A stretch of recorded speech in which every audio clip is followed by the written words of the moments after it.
অনেক ভেবেচিন্তে দেখলাম যে না একটা ইউটিউবে পেজ খুলেই নিই। অনেক আপুদের ভিডিও দেখি প্রতিদিন, আমার খুবই ভালো লাগে। তো অনেক দিন ধরে ভাবতেছি, বলতে প্রায় 1 বছর হয়ে গেছে। এত ভাবতেছি যে 1 বছর সময় নিয়েছি আমি একটা ইউটিউবে পেজ খুলবো বলে। যাক, অবশেষে সাহস করে একটা পেজ খুলেই ফেললাম। আসসালামু আলাইকুম, সবাই কেমন আছেন? এটা আমার ইউটিউবের প্রথম ভিডিও। জানি না কি ভিডিও করছি, হয়তো বা কোনো কিছু খারাপ হতে পারে, কথায় ভুলও হতে পারে। সবাই ক্ষমা সুন্দর দৃষ্টিতে দেখবেন। ইউটিউবে এটা আমার প্রথম জার্নি, জানি না কেমন হবে। সবাই একটু দোয়া করবেন আমার জন্য। আসলে নতুন নতুন ভিডিও করতেছি, এডিটও করতে পারি না তেমন। আবার অনেক সেটিংও হয়তো পেজে বাদ আছে, জানি না কেউ আমার ভিডিওটি দেখবে কিনা। যদি অবশ্যই দেখে থাকেন আপু এবং ভাইয়ারা, জানি না কারা দেখবেন, অবশ্যই পেজটিকে একবার সাবস্ক্রাইব করে দিবেন। আসলে আমি জানি না কেউ দেখবে কিনা, আমার খুবই খারাপ লাগতেছে, কষ্ট হচ্ছে। আবার যখন আমি যে ভয়েসটা দিচ্ছিলাম ভিডিওতে, আমার খুবই খারাপ লাগতেছিল। ভাবতেছি কি ভিডিওতে ভয়েস দিচ্ছি না দিচ্ছি, কি বলতেছি। আসলে অনেক কষ্ট হচ্ছে ভিডিওতে ভয়েস দিতে। খারাপ হলে কোনো কিছু মনে করবেন না আপুরা। আজ যেহেতু এই পেজে আমার প্রথম ভিডিও, তো পেজ সম্পর্কে কিছু কথা বলি। আমার এই পেজের নাম দিয়েছে আমার সংসার। জানি না নামটা কেমন হয়েছে। আসলে আমি এই পেজে আমার প্রতিদিনের সংসারের কাজকর্ম নিয়ে আর কি ভিডিও তো বানাবো। আমার একটা মেয়ে আছে, তো ওকেও আমি ভিডিওতে মাঝে মাঝে দেখাবো। তো আশা করতেছি আপনারা আমার প্রতিদিনের ভিডিওগুলো দেখবেন আর অবশ্যই সাপোর্ট করবেন। আপনাদেরও আমি ভিডিওগুলো দেখব প্রতিদিনই।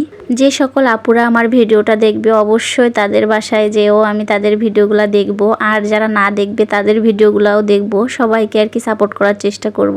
সবাই আমার পেজ এবং আমার জন্য দোয়া করবেন। এই ছোট্ট পেজটাকে যেন একদিন সফলতার দ্বারে নিয়ে যেতে পারি। সবার ভালোবাসা ছাড়া তো এগোনো যাবে না, সবাই একটু ভালোবাসা দিবেন।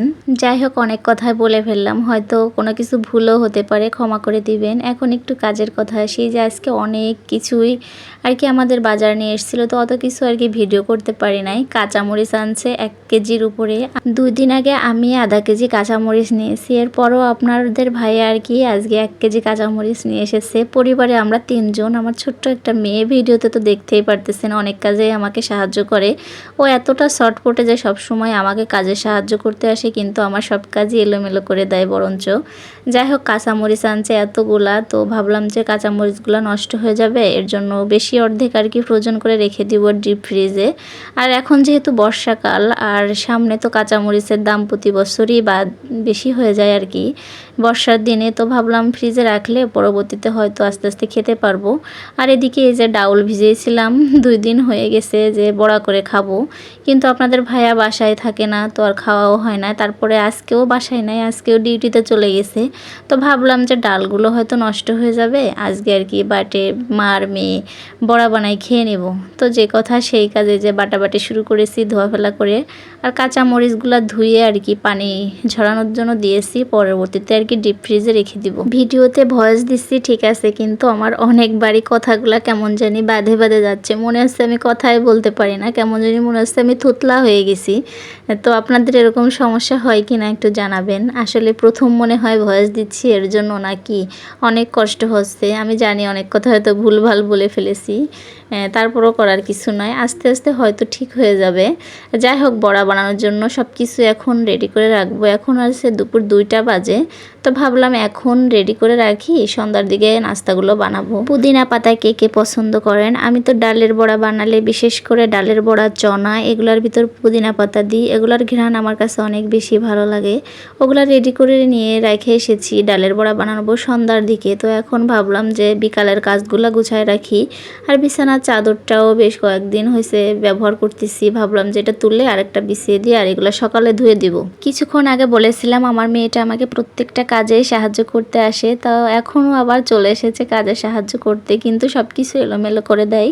এখন এই যে আমি বিছনাটা রেডি করব, কিছুক্ষণ পর আবার এলোমেলো করে দিবে। যাই হোক, করার কিছু নাই, একটাই মেয়ে। আসলে এরকম করবে না কেন, বাসার ভিতর থাকে একা একা, কারোর সাথে খেলতেও পারে না তেমন। তো আমার কাজেই সবসময় সাহায্য করে। আমি তারপরও বকা টকা দিই না, যে একা যেহেতু থাক, মন খারাপ করবে হয়তো। এত যে আমি মনটাকে সান্ত্বনা দিই যে বকা দিব না, এরকম আমি নিজেই বলি, কিন্তু পরবর্তীতে আবার ধরে ধরে মার দিই, আবার কান্না করে আবার আসে। আমারও খুবই খারাপ লাগে যে আসলে একা একা এরকম থাকে, এর জন্য হয়তো এরকম করে। ভেবেছিলাম যে আজকে এই রুমের চাদরটাই শুধু উঠাবো, আর পাশে আরেকটাও রুম আছে, ওই রুমের তো আর কি কোনো কিছুই করবো না কাজ। শরীরটাও আসলে একটু খারাপ খারাপ লাগতেছিল, যেহেতু দুপুরে ঘুমাই হয় নাই, প্রতিদিনই ঘুম যায়, কিন্তু আমার মেয়ের জন্য আজকে আমি ঘুম যাইতে পারি নাই। আমি যদি ঘুম যাই ও ঘুম যাবে না, আর ও সম্পূর্ণ রুমটা এলোমেলো করবে, কেমন যেন একটা পাখির মতন কিসমিস করতেই থাকে, আর ও ঘুমাইতেও পারি না। এই কারণে ভেবেছিলাম যে নাস্তা বানাবো সন্ধ্যার সময়, কিন্তু সন্ধ্যা কই, সন্ধ্যাও আর হতে পারি নাই, 3টা 3:30 বাজে এখন। তো আমার মেয়ে বলতেছে আম্মু তুমি এখনই আমাকে নাস্তা বানায় দাও। ও যে দেখিছে আমি ডাউলগুলা বেটেছি, তো বুঝতে পারছে যে আমি এগুলা দিয়ে আর কি চপ বানাবো। তো এখন বলতেছে তুমি আমার এখনই বানায় দাও, না হয় আমি কিন্তু বাবাকে ফোন দিয়ে বলে দিব। যাই হোক, করার কিছু নাই, যেহেতু বললো তাই এখন বানিয়ে দিলাম ওকে। আরও বসে বসে খাচ্ছিল আর টিভি দেখতেছে। ও বলতেছিল আম্মু আজকের ডাউলের বড়াটা খুব মজা হয়েছে, তুমি যে বেশি করে পেঁয়াজ দিছো এর জন্য।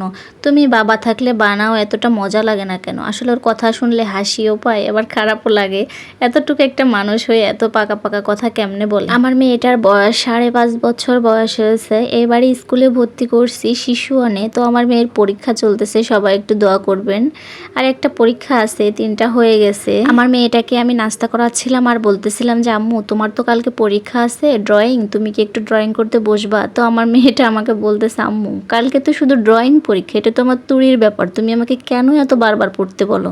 আমার তো ভালো লাগে না পড়তে। যাই হোক, অনেক রিকোয়েস্ট করে একটু পড়তে বসালাম। এই যে ও একবার ঘুমাচ্ছে, একবার কথা বলতেছে, একবার বাবার কাছে যাইতে যাচ্ছে, মানে ওর কথার কোনো শেষ নাই। মানে হাতে পায়ে ধরে ওকে পড়াইতে হয় আমার। কথা বলতে বলতে ভিডিওর একেবারে শেষ প্রান্তে চলে এসেছি। সবার জন্য অনেক দোয়া ও ভালোবাসা রইল। সবাই সুস্থ থাকবেন, ভালো থাকবেন। পরবর্তী কোনো ভিডিওতে দেখা হবে। ভালোবাসা দিয়ে পাশে থাকবেন।